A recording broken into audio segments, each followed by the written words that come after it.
Do you prefer having 1,000 possibilities of something coming on or manifesting, or infinite? If I'm sat on the beach, I don't feel like I deserve to be there. Doesn't that take a person who's a workaholic? This is you understanding why all of the bad things happen in your life. The way that everyone around me perceived me changed. Sometimes more affirmation and more meditation is not the answer. That's the whole point of having a Vedic astrology. So this is half Padmasana, and when you put your other foot up here, this is called full Padmasana or just Padmasana. Usually, so in Hinduism, as everything in Hinduism is a science, when you have your legs in full Padmasana, when sitting in full Padmasana, back then, and it's still used today, it's a way to see how healthy your heart is. If you're not able to sit in this asana for a long period of time, then there is an issue with your heart. So, like, a lot of times, the modern day science, they would look back in the past and say, oh, well, they didn't have the technology to be able to measure this and to be able to measure that, but just through nature alone, even something as simple as this, you can see how healthy the heart is. Just by knowing the lightning storm happened on top of a hill, you know that there's going to be a certain flower or an herb that only comes up during that time when after a storm, you know? So, yeah, I would say sit in it more. And it's interesting because not only does it detect to see how healthy your heart is, but also the more you sit in it, the more also helps with your heart. Yeah. Kind of naturally, you find yourself. Exactly. You find yourself also sitting with a straight spine, because when you have a bent spine, it produces immature thoughts, and when you have a straight spine, it produces mature thoughts. So whenever you're going to make an important decision, or you're working or doing anything, it's best to keep in the back of your head to keep a straight spine, which is why I either sit like this naturally or I sit like this naturally. But I'm never sitting like this, because then there's less support here, which is more prone to me like sitting forward, even if I don't intend to. So, yeah. But sometimes my legs, depending on what I'm doing, sometimes my leg can get a little numb too. So I do half Padmasana for precaution. Yeah, but I wasn't able to sit like this in the past. Like, before even going to India, I used to like lay down on the floor with my, like, holding up my head like this, or have my legs straight and then have like my hands back. Like, I was never able to actually sit on the floor. But I do recall memories when I was in kindergarten of sitting in what they would say, okay, everyone crisscross applesauce, and everyone would sit down with their legs crossed. So it was normal. But somewhere along the line of the lifestyle that everyone was living, I just adapted to not being able to do certain things with my body. It's kind of like, if I use my mother, for example, the only time she ever leaves the house is when she's driving the car. Like, she never leaves the house to walking anywhere, running anywhere. It's always and that's for like majority of people, right? They get out the house, they get in the car, they drive somewhere. They consider running errands and doing things at the store or their destination, unless they're doing something that's going to be like really actually physically active. But they consider just hopping in the car, going somewhere, and running errands and completing tasks as, oh, I did a lot today. When in reality, they've just been sitting like a weird pose all day via chair, which is always interesting to see, like, where chairs came from in the first place. With everything, with the forks, with the chairs, with the beds, with everything. Bed makes people not be able to be grounded, because there's a space between the person and the floor. Thus, not only that, there's also a mattress. So the effect that the gravity has on that person reduces when they're sleeping on a bed, thus them being less grounded, which is why it's recommended to sleep on the floor, because then the impact that gravity is having on the body allows you to not only have better sleep, not only to have an actual straight back and body, but to also be grounded when you're sleeping. That's also part of the whole point of sleeping. It's not what a lot of people use it nowadays is just to escape reality when they're not eating or working or entertaining themselves. What's that yoga pose called when you're just lying flat on the floor? That's called Shavasana. Luckily, you're asking me the yoga poses that I remember the name of. How many asanas is there?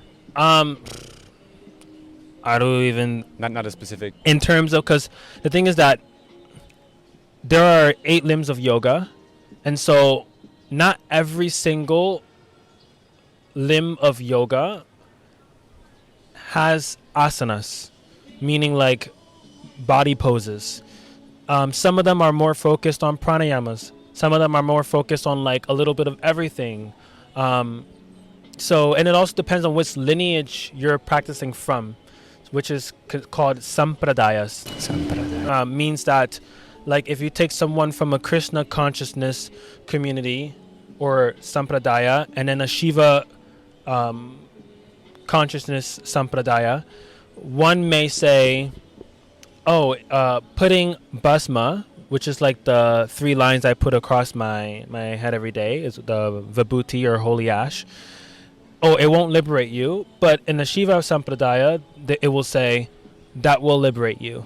And then that's where, like, even gurus themselves contradict each other, because in Hinduism we know that there are many truths. There's not just one truth, like this is what it is, which again makes Hinduism or everything in India so user-friendly for everyone, because it's a personal journey and there's a space for anyone to practice. Like, okay, you don't want to like wake up early, all right, there's something for you. You don't want to stop eating meat, okay, there's something for you. Like, there's something for everyone. It's not so like clear cut. It's people can choose, what's the word, who they worship. I'm not using the word worship, but people, They can get when the English Empire invaded and did everything they did in India,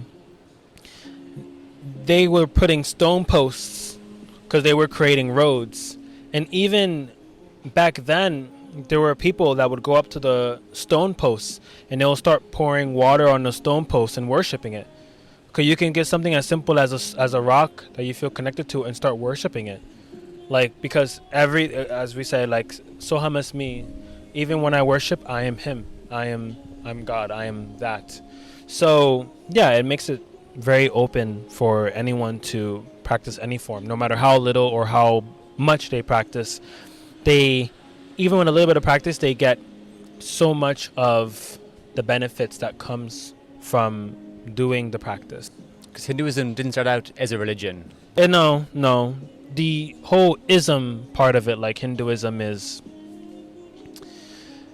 a westernized term, but in order for Hinduism or Sanatana Hindu Dharma to not become extinct or irrelevant, they had to Adapt or die. adapt because of all the genocide that was going on, which is the genocide that happens today with everything, like in all cultures, in the name of modernization and having a easier life. But in exchange, people in those modern civilizations, like in the West and even in the East as well, are the ones that are killing themselves the most, or taking the drugs the most, or eating the most, or have the most unhealthiest lifestyle.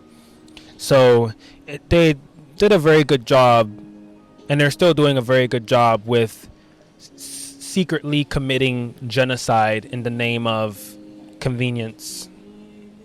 So, yeah. But how would you grew up in the UK? Ireland. Ireland. Till I was 16, and then over to the UK. For the last 10 years. How was your childhood in Ireland? Really good. Really, yeah. I feel very privileged that I think most of my lasting, let's say, my trauma experiences, I know everything is implanted from early. However, I feel that the problems that are occurring in my life now have been over the period of the last 5 years, let's say, as opposed to my childhood. I know that we're imprinted from young, but my childhood, I have no bad memories, only positive memories. And I can see certain tendencies that, like people pleasing, these kind of things that have stemmed from there. However, yeah, I feel very, very blessed to have had the childhood I had. It was a small village, like grass in the middle of the road, Quinn it's called. Would you recommend anyone to go and live there? My unbiased opinion is, yeah, it is the most beautiful part of Ireland. It's on the west coast, so everyone always goes over to Dublin, or the capital city, as everyone does when they visit a new country. But the west coast, it's incredible. It's beautiful. So you mentioned traumas. Can you elaborate on that? Yeah, so this is actually what I wanted to get into. I wanted to talk a bit on how money, or we can get into that, but it's all in the same thing, so I'm trying to figure out how to identify each separate element.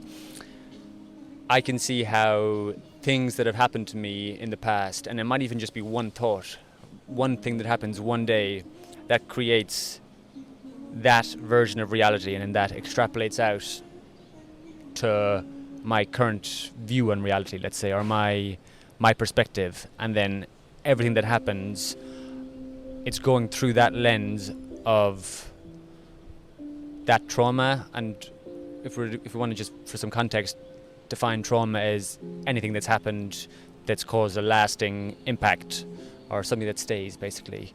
I can notice these lasting impacts, and the reason I define it as that is it's not traumatic per se. The stuff that I can identify that has caused these lasting changes or impacts, they're in no way traumatic as to, like, in comparison to what's happening to other people. And I know every situation is relative. So why did you mention trauma? For that reason, that even if it's not a traumatic experience, any experience, like if you live the most sheltered life ever, you will still have experiences that will shape the way that you navigate your life going forward after those experiences. So you're a different person after the experience as you were before.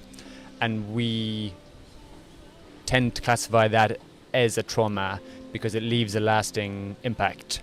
And I haven't come up with a better definition for... I can give you a new word. Please. Incompletion. Incompletion. How so?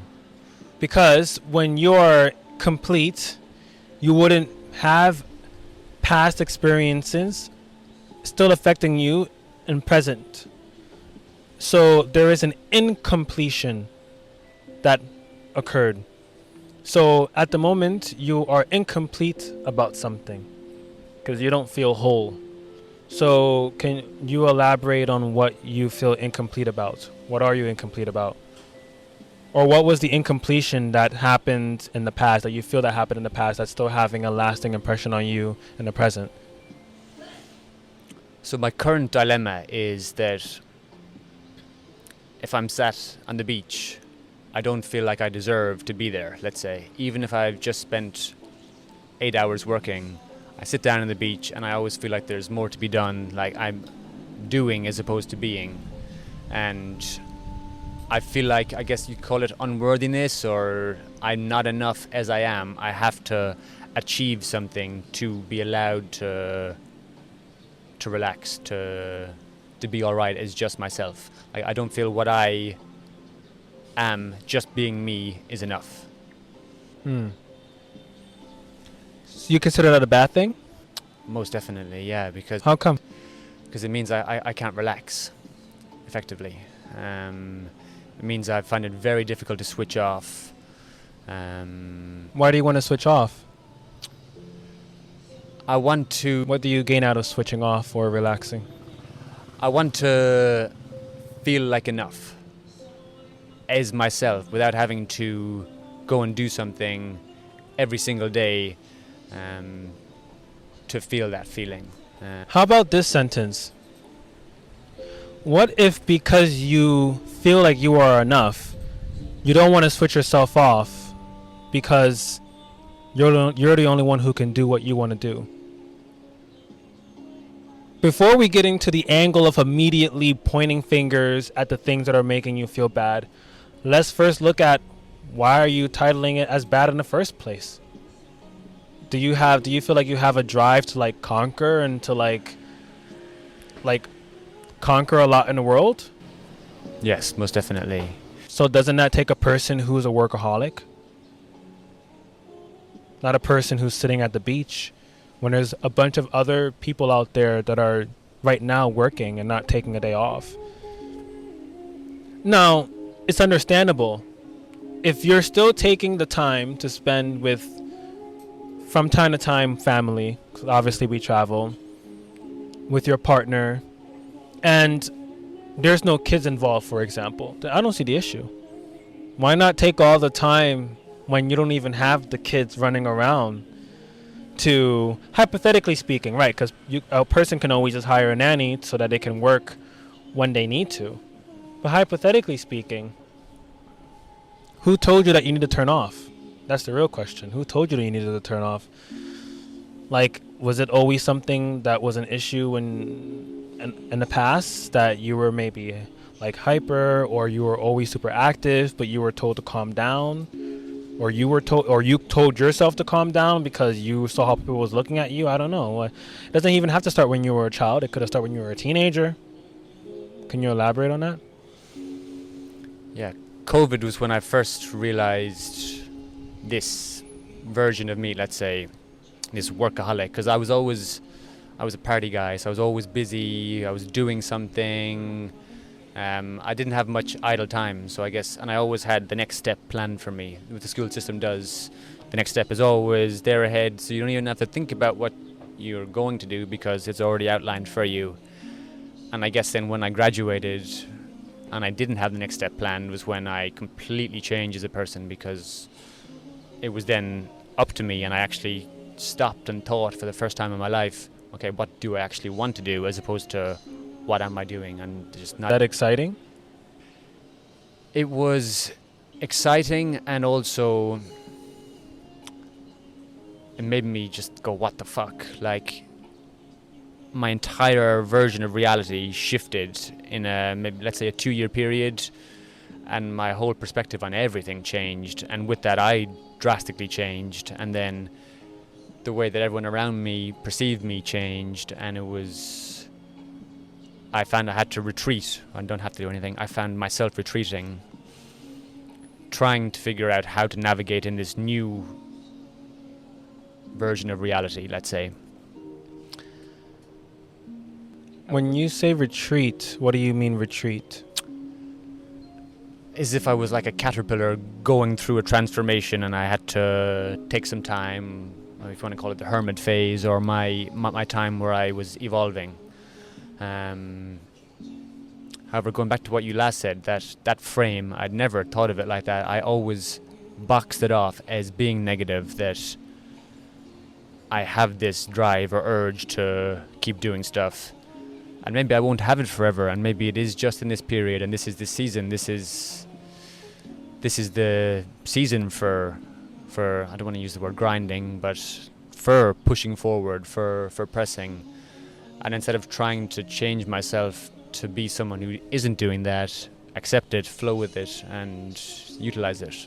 Yeah, it could have caused some friction.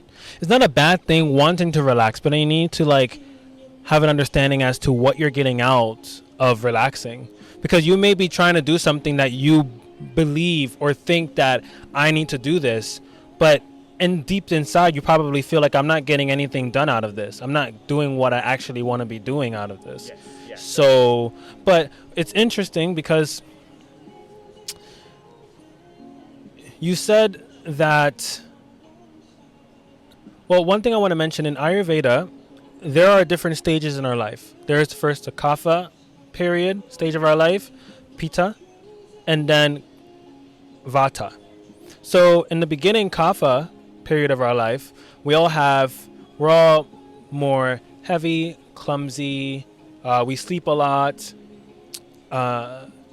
we have a lot of baby fat, we eat a lot, we cry a lot. If you take all of those qualities and put it on an adult, you're just going to see them as lazy. But kapha are related to those things. Kapha is heavy, it's oily, it's thick, it's slow, right?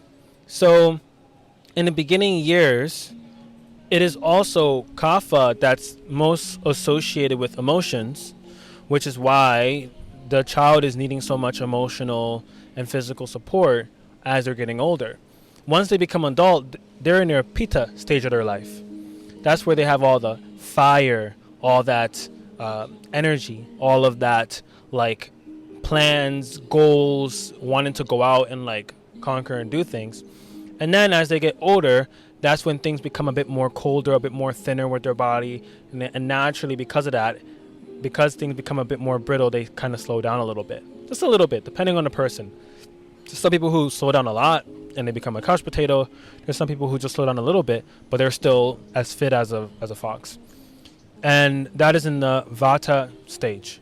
So you are in your Pitta stage. We are in that Pitta stage where it is natural for us to have goals and wanting to go out and conquer and looking for the next thing to do. But do you still have, like, I guess the original question I have is, where did you get the idea that you needed to relax? Because I'm sure there's certain things you do when it comes to work that's relaxing for you, yes, but just in your own way. It doesn't have to be what's considered relaxing on an Instagram ad or something like that, you know? Like for me, when I'm making my next music video and I'm editing the video for like a YouTube channel, I find that relaxing, even though it's some form of work, because I'm doing something that I really enjoy. And I can just sit there and just like edit for like a whole hour, no problem, and get it done. So who told you, or what made you think that that was the way you needed to relax? Yeah,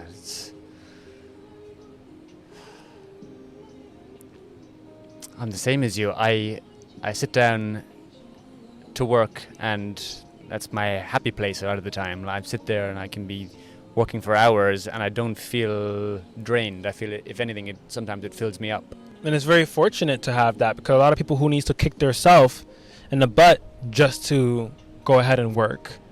And for you, it's very natural.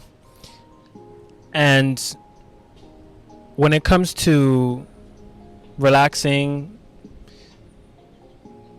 still, like, where'd you get the idea from?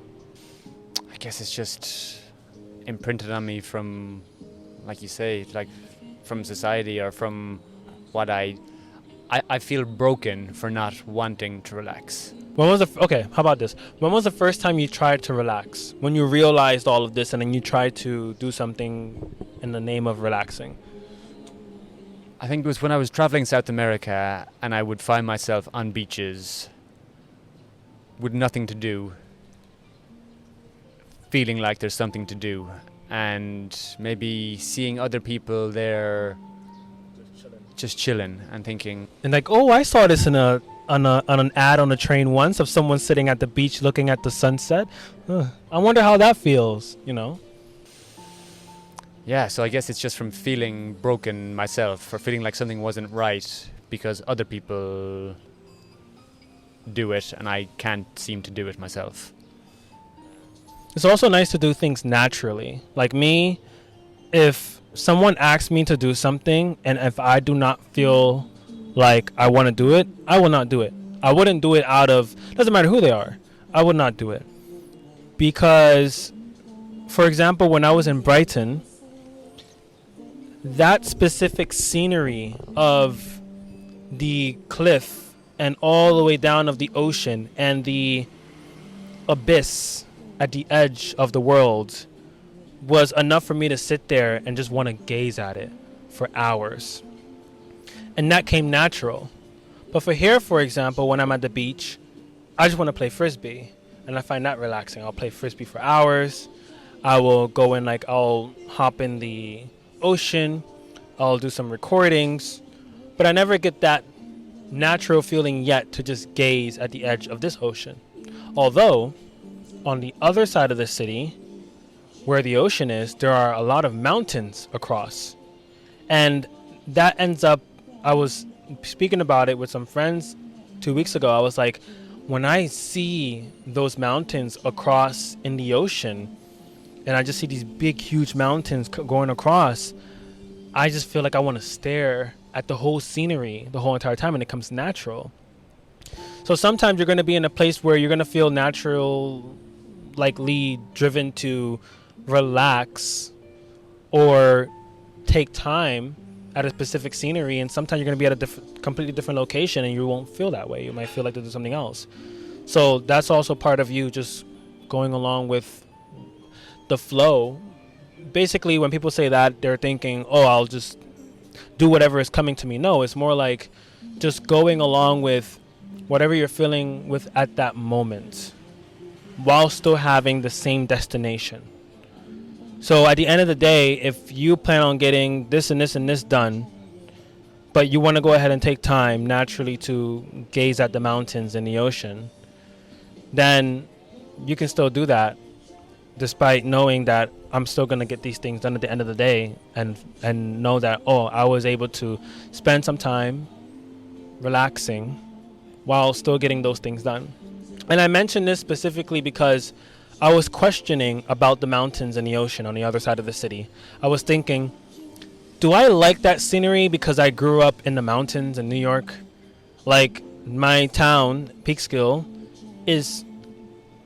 we live like on the highest point of the mountains in that town. But all the way at the bottom, there's a river, like a river from north all the way down south past New York City. And right across are just a ton of mountains. And I always admire that view because it was quiet. You have the water, but you have these big ocean, and same thing when I was in Lake Tahoe for the first time in 2018 or 2017, I was astonished by the mountains because of how big and far away they look, because of how big they are, that it almost feels like you're looking at a painting because they don't look reachable. And then you have the whole lake of Lake Tahoe right in front of it, right across. So I was thinking about the other day, I wonder if I like the view of mountains because I grew up around mountains, or if I just naturally like that. And if I didn't grow up in a town of mountains, then would I still like that view? And I may never really specifically know the answer. It may be a very simple answer. It may be a very extensive answer. Who knows if previous life it supports me liking the scenery of mountains, or if it's because I grew up there. Whatever the case may be, it doesn't matter. I just know that I like the scenery, and whenever I see it, I sit for a bit and I gaze.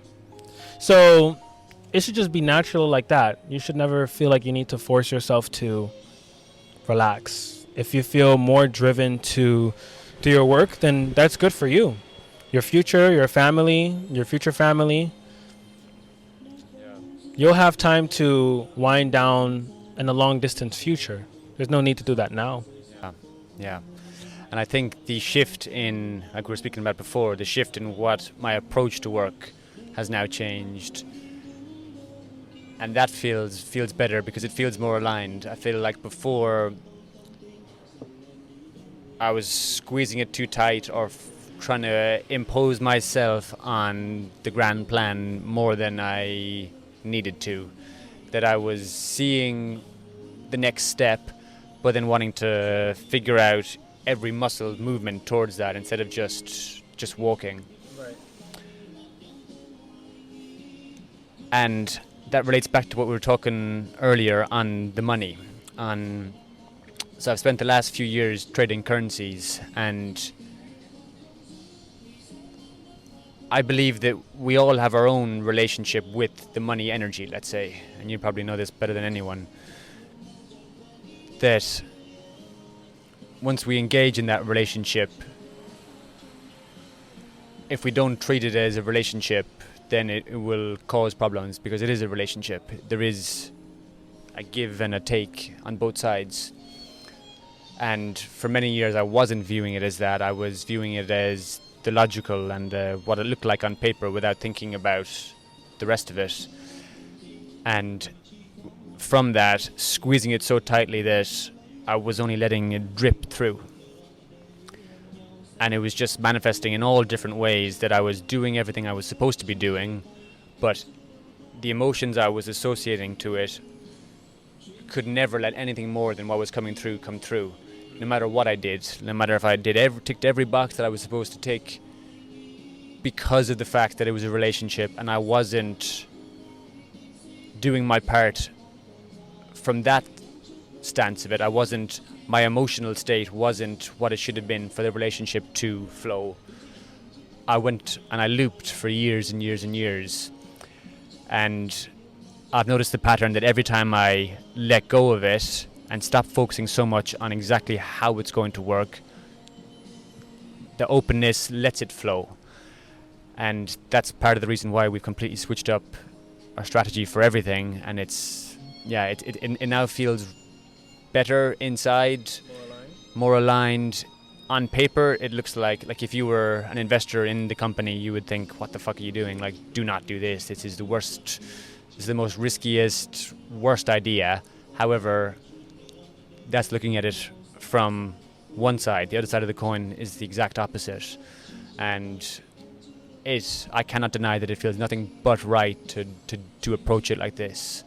And yeah, do you have any experience, or how have you navigated around this question towards imposing yourself, doing what's necessary, let's say receiving a download and then going to act upon it, and then trying to decide what the right steps to put in place? Because I found the steps that I was putting involved on where the money was going to come from was putting limitations on the possibilities of where the flow could come from.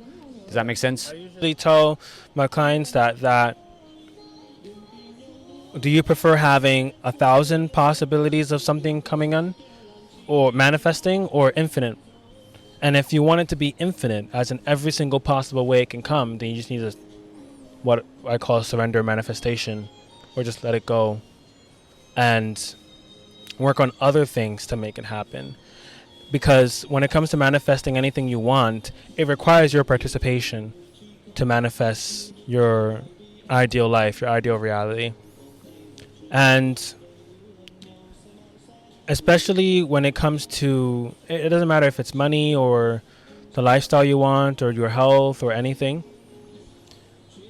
When you are manifesting,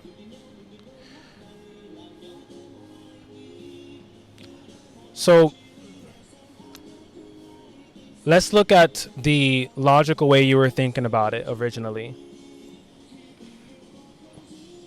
You as a CEO of your own brand, your own company, and everything that you're doing. In Hinduism, we say that it's important to celebrate every step of the process. Every step you celebrate. You don't celebrate once you're at the goal. You celebrate every step of the way, every step you've made a decision for the next step, all the way down to the goal. Because in Hinduism, they say that life is a celebration. You should be celebrating everything. So, like, you go ahead, you do a launch, celebrate. You completed the launch, celebrate. You got better results, celebrate. You end up getting like an idea that you think is a better idea, celebrate. You should celebrate everything. Just don't celebrate when you reach the goal. Yeah. Because every step is like, you should never discredit the steps that's taking you to the end goal. And another thing is that a lot of people end up with inaction because they're too worried about those steps. Right? You can say that. It's from the idea that when they are trying to manifest something, a lot of times some of my clients will come up with excuses like, I don't have this, I don't have that. And this is where the participation part comes into play. It's like when my guru says, you just do whatever you can do and I'll move mountains for you. You just have to show up and participate. if a person is sitting there and they're doing like more affirmation and more meditation, and sometimes more affirmation and more meditation is not the answer. Sometimes you actually taking actions, whatever you can. People say, well, I can't do this and this and this, and they'll point out all the things they can't do rather than just getting excited about the things they can do, like today. Yeah, it's dancing between those. That is the dance. That's the line you got to walk, deciding when. Well, a lot of times it's not even that the person is dancing in between, though. They're just dancing in their head. They're just dancing in their head because the option is there for them to execute whatever they could today. And like, for example, my first time going to India, the moment I knew that I can go for my third eye so I can start using it, I literally just immediately dropped everything and just put all my energy, hours, everything straight to going to India. Like there were times when I was working for 3 days straight, no sleep, and like working like 3 different places, overnight, go home, then show up in the morning at the next place, then in the afternoon, and then repeat, just to make it happen. Yeah. Do what's necessary. It's worth it because right now, for a lot of people, I will say for all average human beings who don't have any spiritual practice or anything, who is in their prime ages, they have the superpower to get hurt, to sacrifice sleep, and not feel it, to do so many different things. They should be using this time to put all of their energy towards something specific that they want to manifest, because they won't be able to do that later. Because our energy is more powerful as we're younger? Two different things.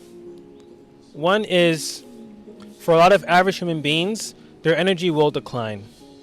But the most important thing is that when they get older and there's that feeling of, I didn't do any of these things I wanted to do, they'll use that as guilt to just add as another reason why they can't do what they want to do, whatever they want to manifest, or the partner they want, or the kind of work they want to manifest, or business, or whatever. And a lot of people do that today. I call that SDHD. SDHD, what's the S? Self-denial, self-hatred, and self-doubt. SDHD. So as we get older, do you see it as that because the energy declines, it's because we're creating blockages within ourselves, it's stopping the wheels from moving so much that less can flow through, so the same amount of energy is coming to us, but less is flowing through us? I'll say that there is a decline. For majority, there is a decline because between the age of being born and then to the age of 21, whatever cognitions that are created during that time by the individual gets solidified.